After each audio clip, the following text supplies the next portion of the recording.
Destinations. What does it mean to arrive at a destination? Do we ever really arrive at a destination? This week, I'm going to be arriving at my destination after a long and arduous trek. I'm going to talk about some of the things I discover now that I'm here, and some of the things I think my next few months will be like in this episode of Trevor Johnson's Wild America.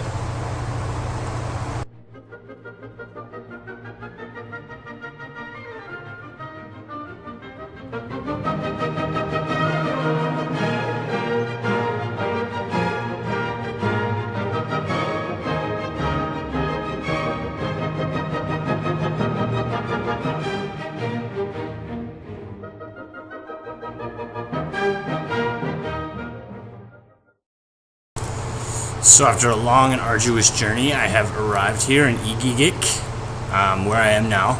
I successfully managed to navigate the airports, and I did not miss any planes this time. So good job to me on that one.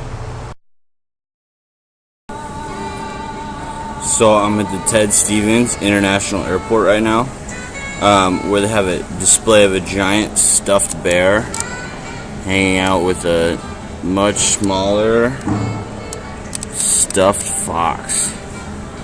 I would just like to point out that, you know, that Grizzly Man guy? I don't know if you've seen that movie, right? The crazy guy who went in the woods to hang out with the bears and the foxes. I'd just like to point out that every single time he came up here to Alaska, he walked right by this exact display of both his best friends filled with like cotton or whatever they filled stuffed animals with. So welcome to the Ted Stevens International Airport.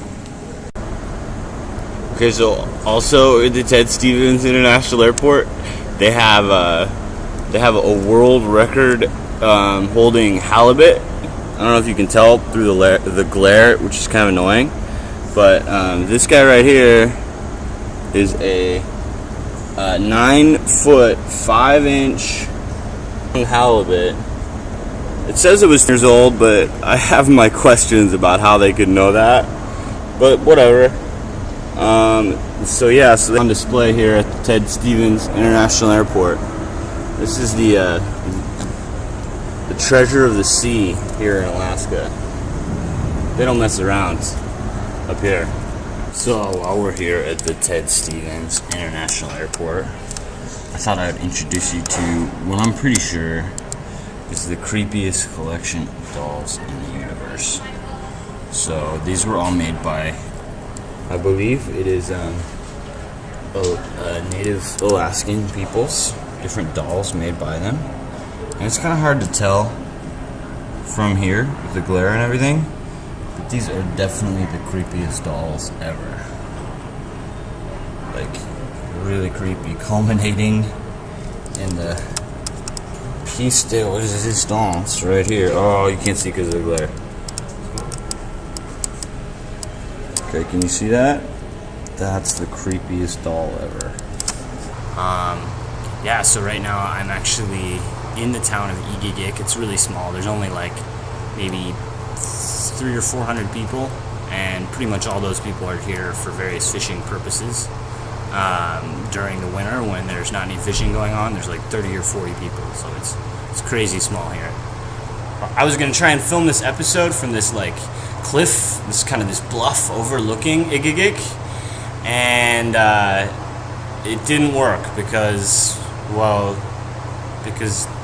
it's really windy and cold, and this laptop was not designed to be a camera. Destination. Do we ever truly reach our destination? Destinations. What does it mean to reach our destination? Truly reach our destination. So I'm here I am. I'm now in Egegik, Alaska. I don't know how well you can see it. As currently my laptop is acting like a sail.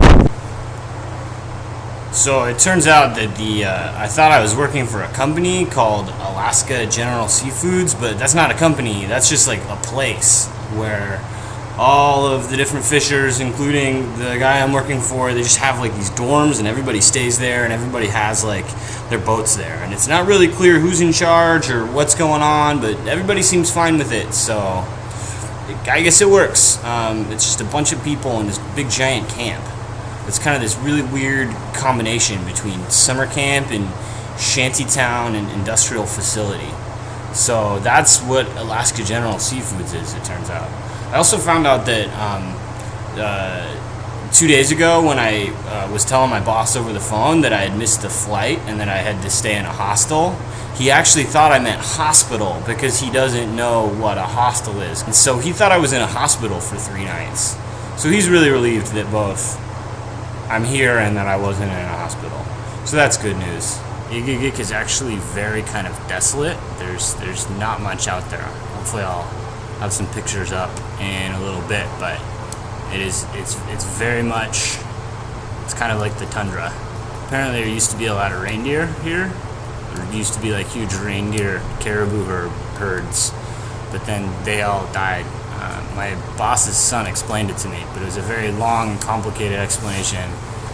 I don't know, all I really could figure out was somehow it was the Democrats' fault. And then right here, this is Icicle Seafoods. It's a cannery. And they have the internet. I'm hoping it's okay that I'm here.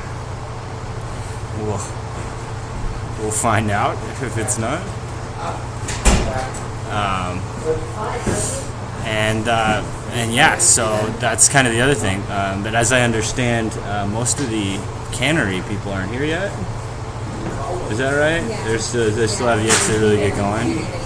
But yeah, so it's still, so they're still kind of getting going, and most of the fishermen have yet to really get their boats in the water.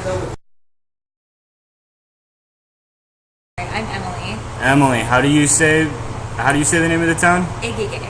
Egegik. Yes. It's kind of like Egegik. Yes. It's Okay. pronounced like eyes, but it's spelled with E's. Okay. It's pronounced like eyes, but with E's. Okay. Egegik. Yes.